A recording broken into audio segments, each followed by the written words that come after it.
The following segment is sponsored by Gilman Bedigian. Well, developing now, Governor Hogan recently signed a new bill into law redefining stalking. The law now includes new technology like Apple AirTags and a punishment of up to 5 years in prison. Joining us now to discuss how the law impacts you, attorney Charles Gilman with Gilman Bedigian. Charles, good morning.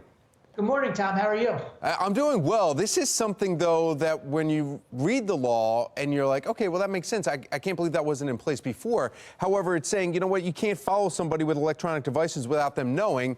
The only thing that's in there, though, it says reasonable, that a pursuer should know. That's where the dialogue starts getting nitty-gritty, and that's where the lawyers come in. What does it mean by reasonably know? Well, it's a reasonable person standard. So that means that, you know, if I was in your car, for example, and we were driving somewhere together, and I always kept an AirTag on my key ring, so I could find my key ring, and I inadvertently left my key ring in your car, that wouldn't be stalking. Okay. But on the flip side, if I was in your car because you were kind enough to give me a ride, and I stuck an AirTag in your glove box or somewhere where you wouldn't likely to find it, that would be the stalking. Okay, so that's where it's proven, obviously, and you know, reasonable means like, okay, somebody can see how that would be take place. This, though, also says the impact here, it impacts 1 in 3 women, 1 in 3 men with these stalking definitions.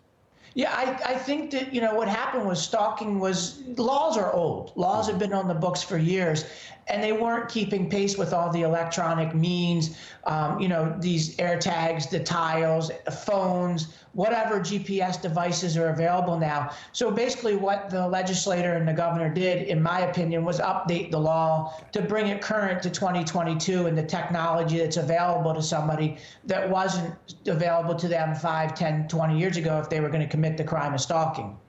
Charles, some of your clients, though, it's not just, okay, let's get this person put away in prison and up to $5,000 fine. You also have to deal with people that are now psychological distress, is what we're reading here, in trauma because of what happened months, even years of being stalked.